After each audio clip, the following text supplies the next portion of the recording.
de temps, l'animal devra récupérer sa fréquence cardiaque de base, ou minimale, établie pour la course, qui est de 56 battements à la minute BPM pour les qualificatives et de 64 BPM pour les épreuves internationales. Même à la fin d'une étape, le chronomètre continue à courir tant que le concurrent n'a pas sa monture présentée au vétérinaire. Les équipes peuvent hydrater et rafraîchir le cheval avec de l'eau, le faire marcher, changer les fers ou lui administrer des électrolytes. Mais il est interdit de lui donner des médicaments. Si un cheval arrive en tête à la fin d'une étape et qu'un autre se présente d'abord au contrôle vétérinaire parce qu'il a récupéré plus vite, alors c'est ce dernier qui partira en premier pour l'étape suivante. Lors de ces contrôles, les positions se perdent ou se gagnent, en fonction du temps que les chevaux mettent à retrouver le nombre de pulsations qui correspondent à leur catégorie et être ainsi autorisés à continuer.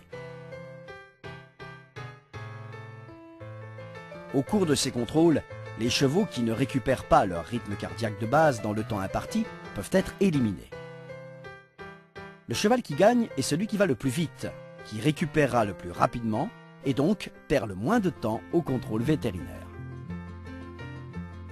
Le niveau de préparation du cheval, tout comme l'adresse et la stratégie du cavalier, sont décisifs dans le résultat final. Cette discipline d'endurance consiste à tirer le maximum du cheval tout en veillant à sa bonne forme physique et non à gagner à tout prix en le poussant au-delà de ses possibilités. Voilà pourquoi les contrôles sont si rigoureux. La disqualification fait partie intégrante de l'esprit de ce sport et ne doit pas avoir de connotation négative pour le cavalier. Actuellement, au niveau international, les meilleurs réalisent une moyenne de 17 km/h sur des parcours de 160 km.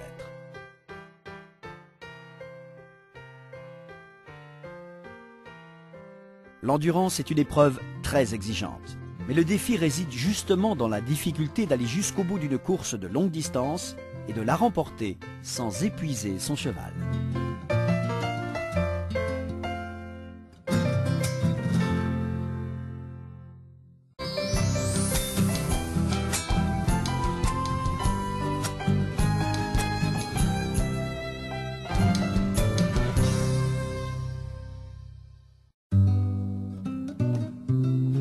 Tout jeune, un poulain apprend grâce à sa mère à trouver les meilleurs pâturages, une herbe riche et l'eau la plus fraîche.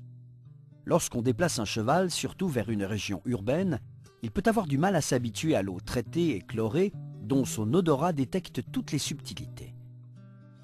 Il peut refuser tout à fait de boire, car son instinct lui dit que cette eau n'est pas potable. C'est pourquoi il est sage d'habituer de bonne heure le cheval à boire des eaux de diverses provenances. On peut mélanger régulièrement et en quantité de plus en plus importante de l'eau prise au robinet en ville à celle de son abreuvoir. Si le cheval n'a jamais mangé d'aliments industriels, il est possible qu'il les refuse, car ils ne lui rappellent en rien les pâturages qu'il a connus. Dans ce cas, il est conseillé de le placer dans un enclos avec un autre cheval assez conciliant qui a déjà mangé ce genre d'aliments. On les laisse ensemble et on remplit leur mangeoire. Le cheval déjà habitué va manger et l'autre, poussé par la curiosité, essaiera à son tour. Il peut arriver que l'ancien menace le nouveau pour ne pas avoir à partager la ration. Dans ce cas, on les attachera assez courts, de manière à ce que le second ne puisse pas être chassé. Si cela est impossible ou si l'on ne veut pas que les chevaux se battent pour la nourriture, il est recommandé de préparer une infusion de foin.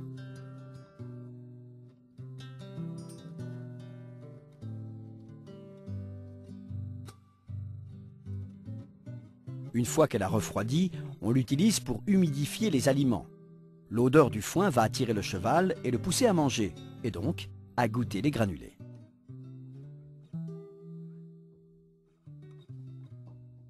Les poulains élevés par leur mère dans un box ont appris à se nourrir dans la mangeoire et goûteront pratiquement tout ce qu'on leur propose. Dans ces cas-là, si l'on voit que le cheval refuse de manger, il ne faut pas insister. Les chevaux, dotés d'un odorat très développé, sont capables de sentir si un aliment n'est plus bon, ce qui est souvent la cause d'un refus.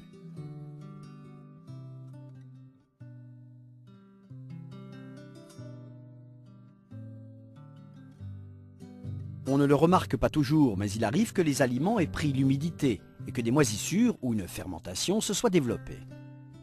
Ils peuvent aussi être rances ou avoir été stockés à proximité de substances chimiques. Il est important de ne pas mettre en doute l'odorat du cheval. Il faut simplement remplacer les aliments. Si l'on souhaite que notre cheval mange des carottes et qu'il refuse, on peut râper celles-ci et les incorporer à sa nourriture quotidienne. Le cheval ne parviendra pas à trier les fines lamelles de carottes et découvrira donc leur saveur. Petit à petit, on pourra couper des morceaux de plus en plus gros, tant que le cheval peut les manger aisément. On peut utiliser une méthode similaire avec le sucre ou toute autre friandise destinée à le récompenser. Il faut les morceler dans la ration jusqu'à ce qu'ils se familiarisent avec leur goût et les apprécient. Cette technique permet de nourrir notre cheval avec les aliments les plus sains. Nous pourrons ainsi le récompenser avec ce qu'il aime et entamer ainsi une véritable relation d'amitié.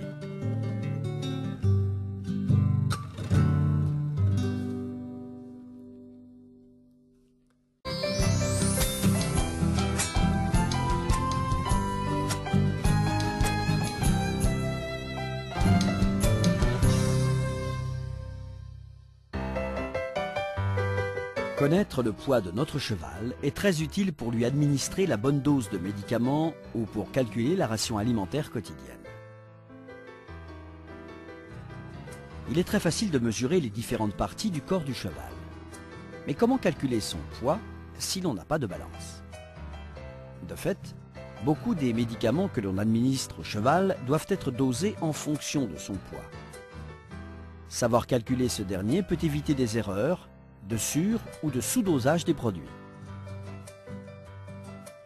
Les vermifuges, les compléments alimentaires, les antibiotiques et les anesthésiques, entre autres, doivent être dosés avec la plus grande précision possible. Il a été démontré que le poids du cheval est directement proportionnel à son périmètre thoracique, c'est-à-dire, en d'autres termes, son tour de poitrine. Pour connaître son périmètre thoracique, munissez-vous d'un mètre ruban gradué, de préférence plat et souple. Placez le ruban juste derrière le garrot. Laissez-le glisser et rattrapez son extrémité sous le passage de sangle.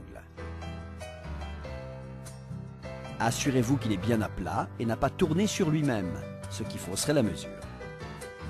Ramenez l'extrémité vers le garrot pour faire un tour complet du thorax. Normalement, le ruban doit passer sous le sternum, derrière le coude, où d'habitude on fait passer la sangle.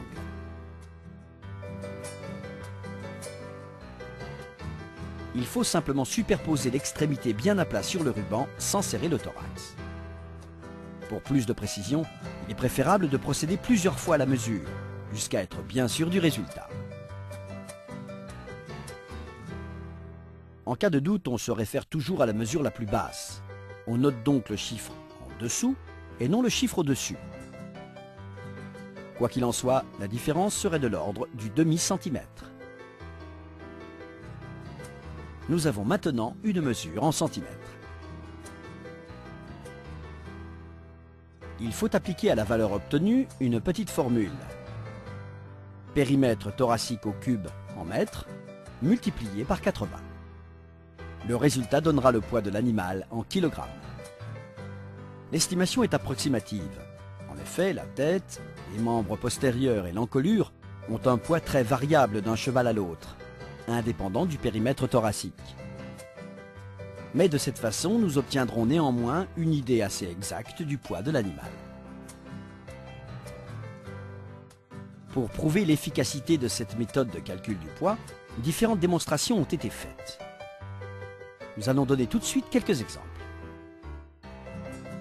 Le premier cheval a un périmètre thoracique de 1,83 m.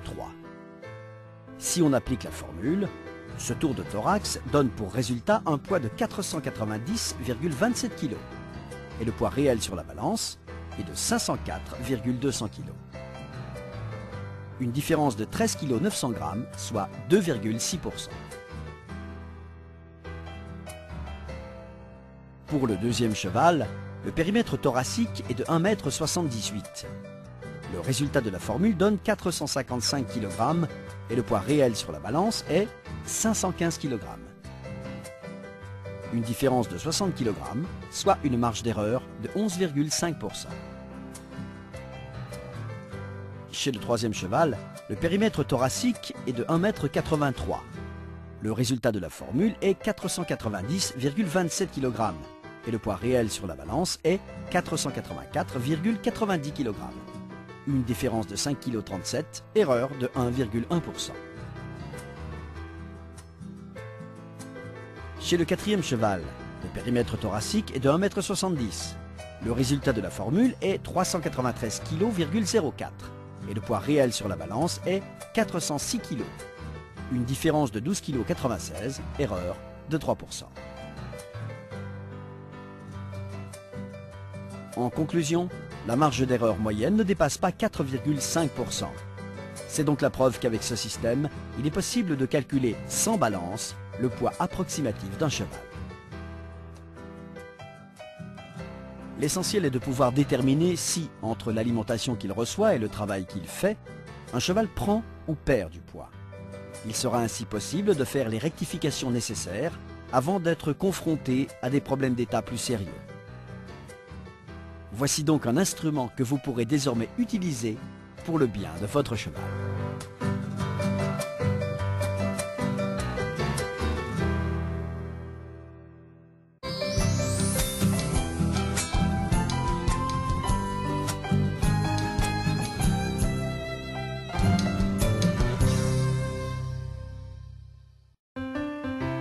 Depuis le jour où l'homme a commencé à utiliser le cheval comme moyen de transport, il a cherché à améliorer son confort en créant des attelages de travail, de locomotion pour les personnes et de compétition. Les concours d'attelage sont de plus en plus répandus depuis quelques années et de ce fait, l'offre et la demande de voitures d'attelage a augmenté. Actuellement, on trouve des voitures tirées par 2, 3, 4 et jusqu'à 6 chevaux selon les modèles. On trouve l'attelage à brancard, à timon ou combiné. Lorsqu'il